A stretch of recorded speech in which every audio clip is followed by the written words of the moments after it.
அல்லேலூயா, அல்லேலூயா. கர்த்தர் நல்லவர். இந்த நாளில் ஆண்டவருடைய வார்த்தைக்கு, வசனத்திற்கு, ஆண்டவருடைய செய்திக்கு ஆதாரமாக யோவான் சுவிசேஷம் 14ஆம் அதிகாரம் அதனுடைய 18ஆம் வசனத்தை ஒருவர் படிக்கலாமா? யோவான் 14:18. நான் உங்களை திக்கற்றவர்களாக விடேன், உங்களிடத்தில் வருவேன். போதும். அல்லேலூயா. நான் உங்களை திக்கற்றவர்களாக விடேன், உங்களிடத்தில் வருவேன். இதுல நான் உங்களுக்கு சொல்லுகிற வார்த்தை என்னன்னா, நான் உங்களை திக்கற்றவர்களாக விடேன் என்ற வார்த்தையை நான் உங்களுக்கு சொல்ல விரும்புகிறேன். இந்த உலகத்துல முதலாவது திக்கற்றவர்கள் என்றால் யார் என்று முதல்ல நீங்க தெரிஞ்சுக்கணும். திக்கற்றவர்கள் என்றால் யார்? திக்கற்றவர்கள் என்றால் வழி தெரியாதவர்கள். அடுத்தது நாம் என்ன செய்வதென்று வழி தெரியாத, வழி அறியாதவர்கள். நமக்கு எந்த நிலையும் இல்லை என்ற ஒரு சூழ்நிலை, அல்லது இதுக்கு மேல நாம எப்படி நம் வாழ்க்கையை நடத்தி செல்வோம், கடத்தி செல்வோம் என்பதே தெரியாதவர்கள். அதான் திக்கற்ற பிள்ளைகள். அல்லேலூயா. அப்ப திக்கற்ற பிள்ளைகளை ஆண்டவர் நேசிக்கிறார். அவர்களுக்கு தான் ஆண்டவர் வாக்குத்தத்தம் கொடுக்கிறார், நான் உங்களை திக்கற்றவர்களாக விடேன். ஆண்டவர் நம்மளை திக்கற்றவர்களாக விடுறதில்லை. இப்ப பழைய ஏற்பாட்டு காலத்துல நான் சொல்ல போற வார்த்தைகள் எல்லாம் திக்கற்ற பிள்ளைகளுக்குன்னே தேவன் என்ன செய்திருக்கிறார். நிறைய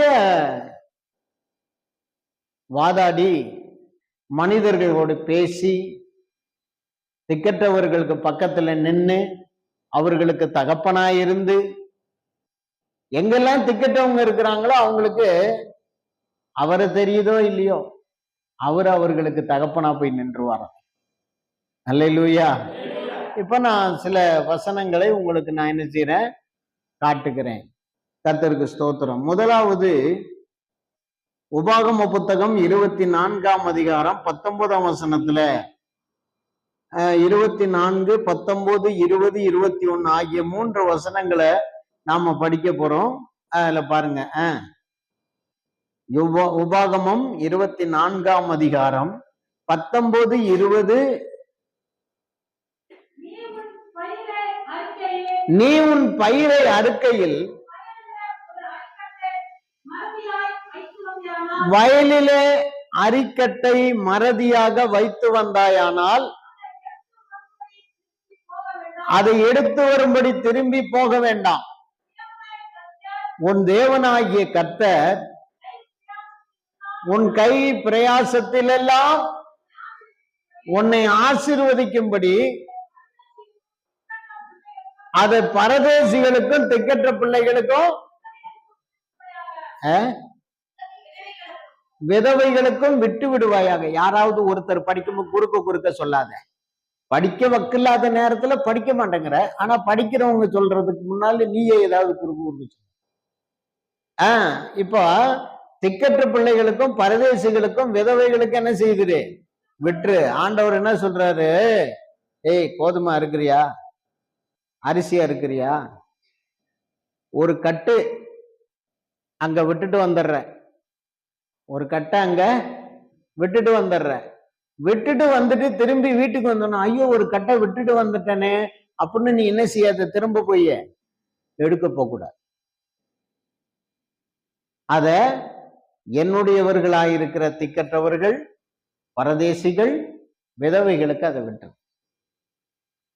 ஆண்டவர் என்ன பண்ணுவாராம், ஒரு அரிக்கட்டு 2 அரிக்கட்டை மறக்க விட்டுருவாராம். பணக்காரனுங்க அறுக்கும் போது 2-3 அரிக்கட்டுகளை என்ன செஞ்சிருவாராம், மறக்கடிச்சு விட்டுருவாராம். அவன் மறந்துடுவான். அதை உண்மையிலேயே மறக்க ஆண்டவர் வச்சிருவார். ஏன் அப்படி மறக்க வைக்கிறாருன்னா, அங்க ஆண்டவரை நோக்கி பார்க்கிற, காத்திருக்கிற பரதேசியும் திக்கற்றவனும் விதவையும் இருப்பாங்களாம். அவங்க கண்டிப்பா அந்த பயிரை தேடி அங்க மிச்சம் மீதி கிடக்கிறதெல்லாம் பொறுக்க வருவாங்க. அப்படி பொறுக்க வரும்போது அங்க என்ன இருக்கணும்? ஒரு அரிக்கட்டு இருக்கணும். இது ஆண்டவர் செய்யற வேலை. திக்கற்றவர்களாக விடேன் என்று சொன்ன ஆண்டவர் திக்கற்றவர்களுக்காக அரிக்கட்டு 1 2 அல்லது ஒரு 10 அவனுக்கு வசதிக்கு தகுந்த மாதிரி மறக்கடிச்சிருவார். அப்படி மறக்கடிச்சு அதுலயும் மறக்கடிக்கிறது மட்டும் இல்ல, திரும்ப ஞாபகம் வந்து இவன் திரும்ப வரக்கூடாதுன்னு கட்டளையும் போடுறாரு. நியாயப்பிரமாணத்துல என்ன சொல்றாரு? அது நீ எடுக்க போகக்கூடாது. போனா உன் கையை என்ன செய்ய மாட்டான்? உன் கைகளின் பிரயாசத்தை ஆசீர்வதிக்க மாட்டேன். நீ உன் கைகளின் பிரயாசம் ஆசீர்வதிக்கப்படும்படி நீ என்ன செய்யணும்? அதை என்ன செய்யணும்? அப்படியே விட்டுறணும். அதை அப்படியே விட்டுறணும். அதை எடுக்கக்கூடாது. எவ்வளவு தூரம் ஒரு திக்கற்றவர்களுக்காக ஆண்டவர் கிரியை செய்றார் பாத்தீங்களா? எவ்வளவு நல்ல ஆண்டவர். அல்லேலூயா, அல்லேலூயா. நம்ம தான் அவரை விட்டுறோமே தவிர திக்கற்றவர்களாய் இருக்கிற நம்மளை அவர் விடுறதே இல்லை. திக்கற்றவர்களாய் இருக்கிற நம்மளை அவர் எப்பவுமே விடுறதே இல்லை. நமக்காக ஏதாவது ஒண்ணு செஞ்சுக்கிட்டே இருக்க. எங்கெங்கெல்லாம் ஆண்டவர் எதெல்லாம் அடைக்கணுமோ, எதெல்லாம் திறக்கணுமோ, எதெல்லாம் புடுங்கணுமோ, எதெல்லாம் கொண்டு வரணுமோ, திக்கற்றவர்களுக்காக அவர் கொண்டு வந்து கொண்டே இருக்கிறார். அதான் திக்கற்றவர்களாக விடேன். நீ திக்கற்றவன் ஆயிட்ட, உன்னை நான் விட மாட்டேன். உன்னை நான் வச்சுப்பேன். உனக்காக நான் எல்லாம் செய்வேன். அல்லேலூயா. 2வது ஒரு வசனத்தை படிக்கலாம். அதே உபாகம புத்தகம் 10ஆம் அதிகாரம் 18ஆம் வசனம் படிங்க. உபாகமம் 10:18. உபாகமம் 10:18. அவர் திக்கற்ற பிள்ளைகளுக்கும் விதவைக்கும் நியாயம் செய்கிறவரும் அந்நியன் மேல் அன்பு வைத்து அன்ன வஸ்திரமும் கொடுக்கிறவருமாய் இருக்கிறார். அல்லேலூயா. திக்கற்ற பிள்ளைகளையும் விதவைகளையும் ஆதரித்து அவர் அன்ன வஸ்திரங்களை நீதி வழங்கி அன்ன வஸ்திரங்களை கொடுக்கிறார். அல்லேலூயா. நீதி வழங்குறாரு. திக்கற்றவனுக்கு யாரு கோர்ட்டுக்கு போக முடியுமா? திக்கற்றவன் கோர்ட்ல போய் நிக்க முடியுமா? வக்கீல் வச்சு வாதாட முடியுமா? முடியாது. திக்கற்றவன் பணம் செலவு பண்ண முடியுமா? அடியாட்களை வச்சு அநியாயமா வர்றவனை எதுக்க முடியுமா? முடியாது. தன்னிடத்துல பலன் இருக்கிற தன்னுடைய பலத்தை கொண்டு அவனை எதிர்த்து சண்டை போட முடியுமா? முடியாது. அல்லேலூயா. ஆனா திக்கற்றவனுக்காக நியாயம் செய்ய அவர் எழும்புவார். அல்லேலூயா. திக்கற்றவனுக்கு நியாயம் செய்ய அவர் எழுந்திருக்கும் போது அவன் நிக்கவே முடியாது. அவன் விழுந்துருவான், எதிரி விழுந்துருவான். ஆமென். அல்லேலூயா. அவனை நியாயம் செய்து காப்பாற்றி அவனுக்காக வக்கீலும் தேவையில்லை, நீதிபதியும் தேவையில்லை, கோர்ட்டும் தேவையில்லை, போலீஸ் ஸ்டேஷனும் தேவையில்லை. அவர் எழுந்து வழக்காடி எதிரியை கீழே போடுவார். அல்லேலூயா. அப்ப எதிரி உடையாருவான். ஐயோ சாமி, உங்ககிட்டதான் ஏசு இருக்கிறாரு, இயேசுக்கு முன்னால எதுவுமே பலிக்கல அப்படின்ட்டு அவன் முடியாருவான். ஆமென். அல்லேலூயா. ஏனென்றால் அவர் திக்கற்ற பிள்ளைகளையும், வசனத்தை மறுபடி படிங்க, திக்கற்ற பிள்ளைகளுக்கும் விதவைக்கும் நியாயம் செய்கிறவரும் அந்நியன் மேல் அன்பு வைத்து அவனுக்கு அன்ன வஸ்திரம் கொடுக்கிறவருமா இருக்கிறார். அன்னமும் கொடுக்கிறாரு, வஸ்திரமும் கொடுக்கிறார். அல்லேலூயா. திக்கற்றவனுக்கு என்னையா தேவை? நீதி தேவை. அநியாயமா திக்கற்றவனை ஏமாத்திட்டு போறவன் நிறைய பேர் இருக்கான். அல்லேலூயா. திக்கற்றவனை அநியாயமா ஏமாத்துறவன் இருக்கான். அநியாயமா வஞ்சகமா ஏமாத்தி புடிங்கிட்டு போறவன் இருக்கான். திக்கற்றவனை கண்டா, எளியவனை கண்டா வலியவனுக்கு ரொம்ப தொக்கு.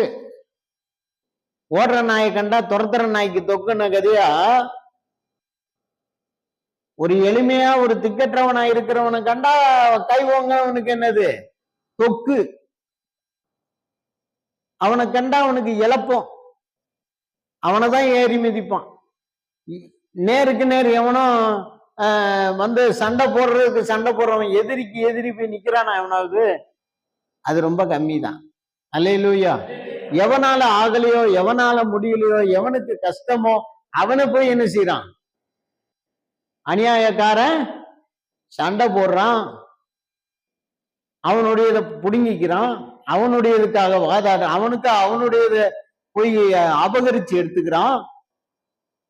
கர்த்தருக்கு ஸ்தோத்திரம். ஆண்டவர் அப்படிப்பட்டவர்களுக்கு என்ன செய்கிறார்?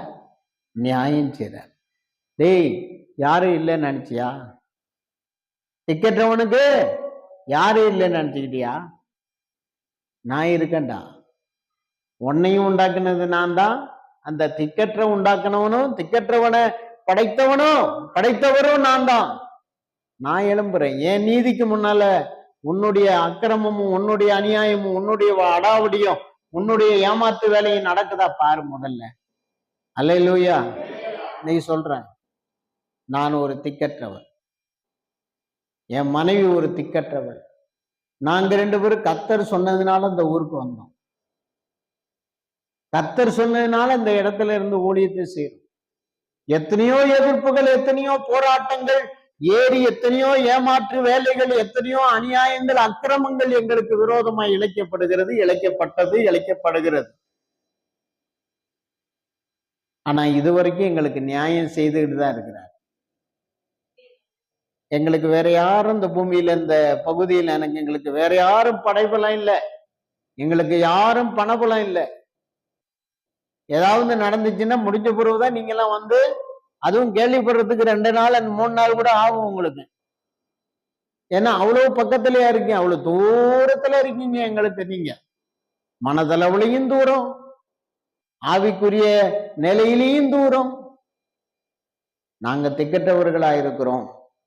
எங்களுடைய நியாயத்தை எல்லாம் கர்த்தர் தான் பார்த்துக்கிறார். அல்லேலூயா.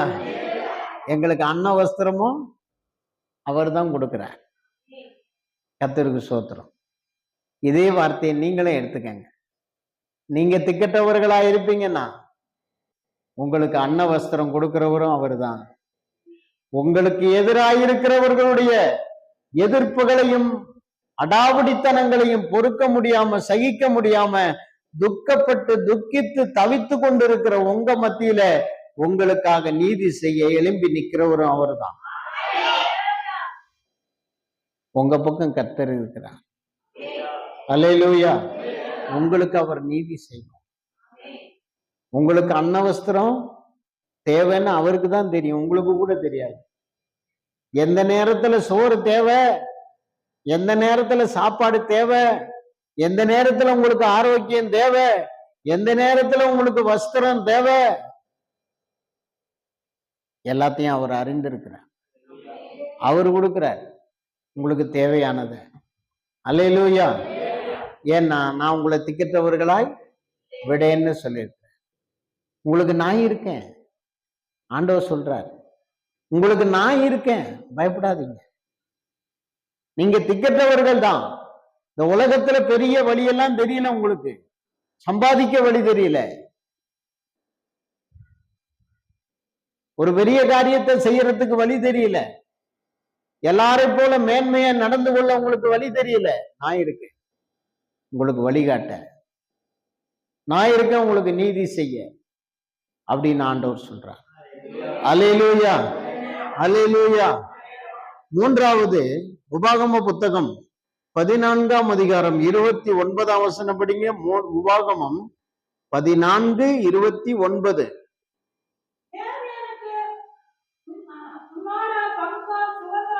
லேவியனுக்கு உன்னோட பங்கும் சுதந்திரமும் இல்லாதபடியினால்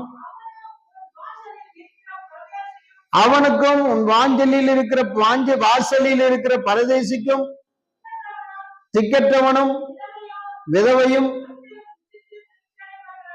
அதில் புசித்து திருப்தி அடைவார்களாக. அல்லேலூயா. அல்லேலூயா. இந்த லேவின்னு ஒரு கோத்திரம் ஆண்டவர் வந்து யோசுவா, அதாவது யோசுவாவின் காலத்துல அங்க வந்து கேட்கிறாங்க, கர்த்தருடைய பட்சத்தில் நிற்கிறது யார்?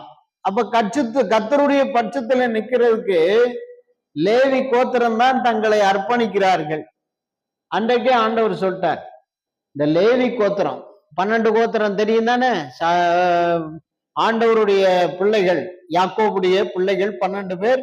அந்த 12 பேரையும் 12 கோத்திரமாக ஆண்டவர் உருவாக்கி அவர்களை ஆசீர்வதித்து கொண்டு வருகிறார். அதுல கேட்கிறார், கர்த்தருடைய பட்சத்துல நிக்கிறவங்க யாரு அப்படின்னு கேட்கும்போது, அங்க லேவியருடைய குடும்பம் எல்லாரையும் என்ன பார்க்கணும், தலையை கீழே குனிய கூடாது, முடிக்கிற வரைக்கும் என்னையே பார்த்துட்டு இருக்கணும்.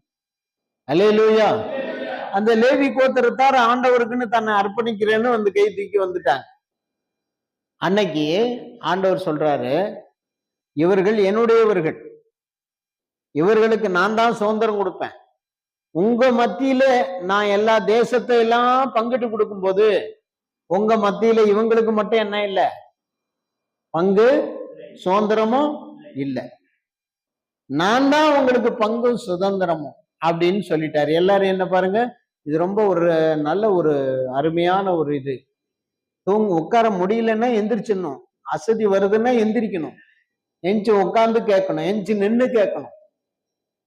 எப்படி நீங்க பண்ணுவீங்களோ தெரியும், கொஞ்சம் கூட அசதி உங்க முகத்துல தெரியக்கூடாது. எனக்கு அடிக்கடி ஆமீன் அல்லேலியா கையெல்லாம் தூக்குனாக்கா உங்களுக்கு தூக்கம் வராது. அப்படியே உட்கார்ந்து இருந்தா கண்டிப்பா எனக்கு கூட தூக்கம் வரும். இடைக்கேட அல்லேலியா சொல்லணும், ஆமேன் சொல்லணும், வார்த்தைகளை அங்கீகரிக்கணும். அப்பதான் நீங்க தூங்காம இருப்பீங்க, அந்த வார்த்தை ஃபுல்லா உங்களுக்குள்ள போகும். அல்லேலூயா. இந்த லேவி கோத்திரத்தை ஆண்டவருக்குன்னு லேவி கோத்திரம் வந்ததுனால ஆண்டவர் அன்னைக்கே முடிவு பண்ணிட்டாரு, இவங்களுக்கு இந்த உலகத்துல சுதந்திரம் ஆனா நானே அவங்களுக்கு சுதந்திரமா இருக்கேன். எனக்கு உரியது, எனக்கு வருவது, எனக்கு ஜனங்க கொடுக்கறது, இஸ்ரவேல் ஜனங்க கொடுக்கறது எல்லாமே யாருக்கு உரியது, லேவி கோத்திரத்துக்கு உரியது. அதுல ஆசாரியன் இருக்கிறான், திக்கற்ற பிள்ளைகள் இருக்கிறார்கள், பரதேசிகள் இருக்கிறார்கள். இவர்கள் எல்லாரும் அந்த லேவி கோத்திரத்துக்கு ஆசாரிய ஊழியத்தை கொடுத்து ஆசரிப்பு கூடாரத்துல அவர்கள் அந்த ஊழியத்தை செய்யறதுனால அவர்களுக்கு அங்கே வருவது எல்லாமே சொந்தம். சொல்ற புரியுதா? அப்ப அந்த லேவி கோத்திரத்தார் தான் அந்த ஆசரிப்பு கூடாரத்தை பராமரிக்கிறது, சுத்தம் பண்றது, அந்த தொட்டியை கழுவுறது, குத்து விளக்க துடைக்கிறது, எண்ணெய் ஊத்துறது, திரி மாத்துறது, அத கற்பு அந்த பிரகாரத்துல வருகிறவர்களுக்கு அங்க செய்ய வேண்டிய பழிமுறைகளை செய்து அவர்களை பிராயச்சித்தம் பண்றது, பலிபீடத்தை சுத்தம் பண்றது, பலிபீடத்துல காளைகளை வெட்டி பலி கொடுக்கிறது. 24 மணி நேரமும் ஷிப்டா என்ன பண்ணிக்கிட்டே இருப்பாங்க, வந்துகிட்டே இருப்பாங்க, அவங்க செஞ்சுக்கிட்டே இருப்பாங்க. இஸ்ரவேல் மக்கள் இந்தந்த நேரங்கள்ல இந்தந்த காலங்கள்ல இப்படி எல்லாம் பலி செலுத்தணும்னு ஆண்டவர் போட்ட கட்டளைகள் எல்லாம் நிறைவேற்றுறது யாரு, இந்த லேவியர்கள். ஆனா அவங்களுக்கு வேற வேலைக்கு போக டைம் இல்லை, முடியவும் முடியாது. அவங்களுக்கு அதுவே போதுமானது. அவங்களுக்கு யாரு சம்பளம் கொடுக்கறது? யாராவது சம்பளம் கொடுக்கறதா சொன்னாங்களா? கிடையாது. அவங்கள யாராவது வெளியில போய் வேலைக்கு போய் சம்பாதிக்கட்டும்னு சொன்னாங்களா? கிடையாது. அவங்க வெளியில போய் வேலை செஞ்சு அவங்க சாப்பிடலான்னு பைபிள்ல இருக்கா? இல்ல. அந்த ஆசாரியன் ஆண்டவருக்கு அந்த இடத்துல இஸ்ரவேல் மக்கள் மற்ற 11 கோத்திரங்களும் கொடுக்கின்ற காணிக்கைகளும் பலிகளும் இவர்களுக்கு சொந்தம். இவர்கள் அதை வாங்கி அதை ஆசீர்வதித்து பலியிட்டு அவர்களுக்கு பிராயச்சித்தம் செய்து பாவ மன்னிப்பு வழங்கி ஆண்டவரிடத்திலிருந்து வருகிற கிருபைகளுக்கு இவங்களிடத்துல உத்தரவாதம் பண்ணி இவங்களுக்காக நிற்கிறபடியினால அந்த லேவி கோத்திரத்தார்ல சொல்றாரு, பரதேசியும் திக்கற்றவனும் விதவையும் அங்கே என்ன செய்யணும், அதுல புசிக்கணும், அதிலே புசிப்பார்கள், அதிலே புசிப்பார்கள். இந்த ஊழியத்துல வர்ற எல்லாவற்றிலும் எங்களுக்கு உரிமை இருக்கு. பாஸ்டர் என்ன வேலைக்கு போறாரா? பாஸ்டர் என்ன சம்பாரிச்சாரா? சம்பாரிச்சா சர்ச்சு கட்டினாரு. பாஸ்டர் என்ன சம்பாரிச்சா எல்லாம் வாங்கி வச்சிருக்காரு. பாஸ்டர் சம்பாரிச்சா வீட்டுல நிறைய பணம் எல்லாம் வச்சிருக்காரு. வந்து பாருங்க வீட்டுக்குள்ள. நீங்க குடிக்கிற கஞ்சி தான் நாங்களும் குடிக்கிறோம். அல்லேலூயா. பாஸ்டர் எல்லாம் அங்க அவரு வேலைக்கு போக கூடாதா? அவரு என்ன இப்படி உக்காந்துக்கிட்டே இருக்காரு? நம்ம எல்லாம் கொண்டு காணிக்க கொடுக்கணுமா? கொடுத்தவொன்னா அவர் வாங்கணுமா? வாங்கி அவர் தான் திங்கணுமா? நம்ம கொடுக்கறதுலான்னு அவர் சாப்பிடுறாரு. கொஞ்சம் குறைச்சு கொடுத்தா என்ன? அல்லேலூயா, அல்லேலூயா. அப்படி கேட்க உனக்கு உரிமை இல்லை. அப்புறம் நியாயம் செய்ய ஆரம்பிச்சிருவார். அப்புறம் உங்களுக்கு நியாயம் செய்ய ஆரம்பிச்சிருவார். என்ன நியாயம் செய்வாரு? என்ன நியாயம் செய்வாரு? நான் நிறைய இவனுக்கு சுதந்திரமும் கொடுத்து பங்கு பங்கா போட்டு கொடுத்துருக்கேன். இவன் எல்லாத்தையும் வாங்கி வச்சுக்கிட்டு கர்த்தருக்கு உரியதை, எனக்கு உரியதை கொண்டு போய் ஆசாரியன்ட்ட குடுறான்னா, லேவியன்ட்ட குடுறான்னா கொடுக்க மாட்டானாமா. அப்ப இவனுக்கு கொடுத்தா தானே அவன் அங்க கொடுக்காம இருப்பான். இவனுக்கு கொடுக்காம விட்டா? அல்லேலூயா. ஆண்டவர் கொடுக்காம நிறுத்தி போடுறாரு. ஒரு அம்மா வருது, ஐயா ஓஏபி பணம் வந்து 3 மாசம் ஆச்சு, இப்ப எல்லாம் வர்றது இல்லை, ஏன்னாக்கா கொடுக்கறது இல்லை ஒன்னும். ஓஏபி பணம் வந்து 3 மாசம் ஆச்சியா, உனக்கு ஒண்ணும் இல்லாமையே போகும். கர்த்தருக்கு சோத்திரம். இந்த ஓஏபி வாங்குற ஜனங்க தான் உண்மையா கொண்டு வந்த ஆண்டவருக்கு காணிக்கை கொடுக்குறாங்க. கர்த்தருக்கு சோத்திரம்.